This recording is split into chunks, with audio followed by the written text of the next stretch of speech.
Lanthanoids. तो lanthanoids कौन होते हैं? सीरियम से लेके ल्यूटीटियम तक इन एलिमेंट्स को हम लेंथेनॉइड्स कहते हैं। लेंथेनम को नहीं कहते, ध्यान रखना। द 14 एलिमेंट्स आफ्टर लेंथेनम हम कहते हैं लेंथेनॉइड्स। तो सबसे पहले तो आपको इनके नाम याद करने पड़ेंगे। नाम क्या है? Lanthanum, cerium, praseodymium, neodymium, promethium, samarium, europium, gadolinium, terbium, dysprosium, holmium, erbium, thulium, ytterbium और लुटीटियम। ये इनके नाम हैं। इनको याद रखने का एक शॉर्टकट है, वो मैं आपको बता देता हूँ, आप नोट कर लेना। Ladies can't put needle properly in slot machine. लिख दूं क्या? Ladies can't put needle properly in slot machine. फिर आगे है every girl tries daily however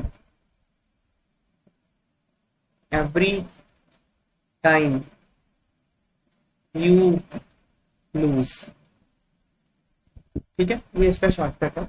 ladies can't put needle properly in slot machine, every girl tries daily, however every time you lose.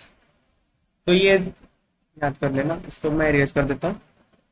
अब आते हैं इनकी इलेक्ट्रॉनिक कॉन्फ़िगरेशन। देखो जी, ये अगर नाम नहीं याद होंगे तो बहुत मुश्किल है फिर बाकी चीजें याद रखना। पहले नाम याद करने पड़ेंगे।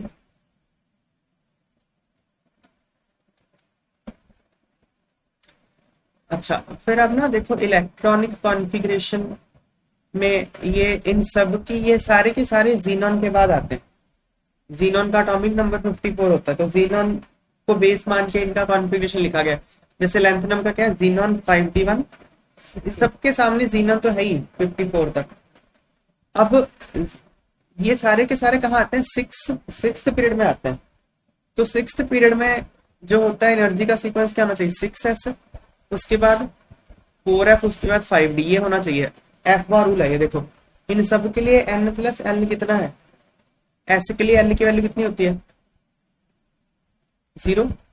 पी के लिए एल की वैल्यू 1, डी के लिए एल की वैल्यू 2। तो यहाँ पे n प्लस एल 6 हो गया ना। एफ के लिए एल कितना होता है?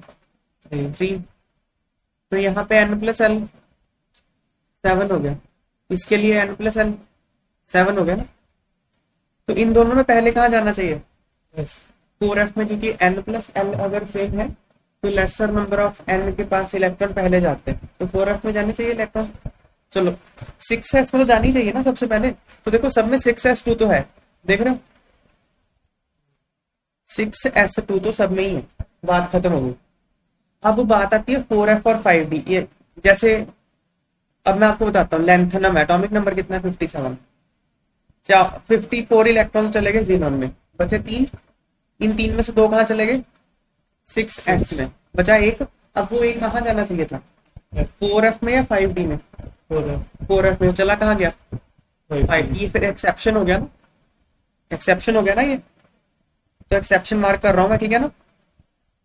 देखो मैं जहां जहां एक्सेप्शन मार्क करूंगा ना, वहां पे हुआ क्या है? एक इलेक्ट्रॉन जो कि एफ में जाना चाहिए था वो जंप करके डी में चला गया, ये एक एक्सेप्शन हो गया, ठीक है। ऐसे ही सीरियम 58 है, 4 इलेक्ट्रॉन बचते हैं जीनन के बाद। 2 यहाँ चले गए, 2 बचे। 2 कहाँ जाने चाहिए थे? 4f में, लेकिन है क्या? 4f1 5d1, exception 1।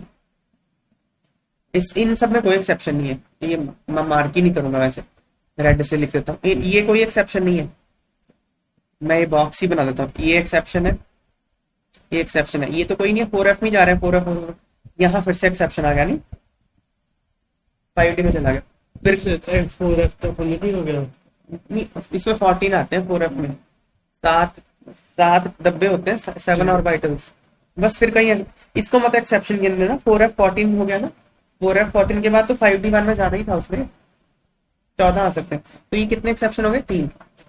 यहाँ पे एक बात और ध्यान रखने वाली है, 2+ लेंथेनम 2+ मतलब आउटर मोस्ट इलेक्ट्रॉन सब सेल से मैंने दो निकाल दिए, तो ये 2 उड़ा दिए तो 5d1 बचा। इसके 2 उड़ा दो, 6s2 उड़ा दो, क्या बचना चाहिए? 4f1 5d1 बचना चाहिए। लेकिन है क्या? ध्यान रखना बात है, यहाँ से 2 खाली कर देते तो 4f2 हो जाता है। समझ में आ गई बात है? फिर 5 भी फिर नाल ही निकल गया मतलब। 5d यहाँ ट्रांसफर हो जाता है 4f1 में, 6s2 हटा दो, 5d से ट्रांसफर हो जाता है, तो हो गया 4f2। ये याद रखना आपको इलेक्ट्रॉनिक। फिर ये तो खैर है ही, ये तो यहीं पे हो गया, 6s2 तो हो ही गया। तो आपको ये याद है, मतलब ये 4 चीजें याद रखना इलेक्ट्रॉनिक कॉन्फ़िगरेशन में, ठीक है। अच्छा, उसके बाद 3+ का तो कोई चक्कर ही नहीं है। 3+ तो बहुत सिंपल है, 0 से 14 है सारे। अगर आपको इनके नाम याद है ना, सारे सीक्वेंस वाइज याद है, तो 3+ की कॉन्फ़िगरेशन तो याद ही हो गई सीधा। सर 3+ थे 5d नहीं होना चाहिए था। नहीं, यहाँ से एक उड़ा दिया ना यहाँ से। सर नहीं फर्स्ट था। अरे 5d कहाँ से आ जाएगा? उड़ गए 3 इलेक्ट्रॉन, 4f0 बस, 5d 0 4f0। सेम गाली है फिर। ये वाला, ये देखो, अगर यहाँ से 2 इलेक्ट्रॉन रिमूव कर दो 6s2, होना क्या चाहिए था? 4f1 5d1 है क्या? 4f2, एक इलेक्ट्रॉन 5d से जंप करके 4f में चला गया। याद करना पड़ेगा आपको, ये सिर्फ यहीं पे ऐसा है। 5d 0 बस, 5d 0 लिखना, लिख दो 5d 0 उसमें क्या। चलो फिर आ गया, बस ये फिर 4+ की कॉन्फ़िगरेशन है, ठीक है ना। सर तो बच्चे भी ऑन बिना लिमिट्स तो लिखे नहीं। आएंगे, वो लिखे नहीं, कोई बात नहीं हो तो इलेक्ट्रॉनिक कॉन्फ़िगरेशन के बारे में आपको 4 चीजें याद रखनी है, 4 एक्सेप्शन, 1 2 3 4, ठीक है। क्वेश्चन देखते हैं, बस ये 4 चीजें याद है तो आप कर ही लोगे। मतलब ये पूरा टेबल ही याद है, 4 चीजें नहीं, ये टेबल ही याद है इलेक्ट्रॉनिक कॉन्फ़िगरेशन के बारे में। ये देखो, गैडोलोनियम 4f सीरीज का एलिमेंट होता है, एटॉमिक नंबर 64 है। क्या इलेक्ट्रॉनिक कॉन्फ़िगरेशन है? ये सीधा देखो, सीधा कॉन्फ़िगरेशन पे डायरेक्ट क्वेश्चन पूछ सकता है, ठीक है ना।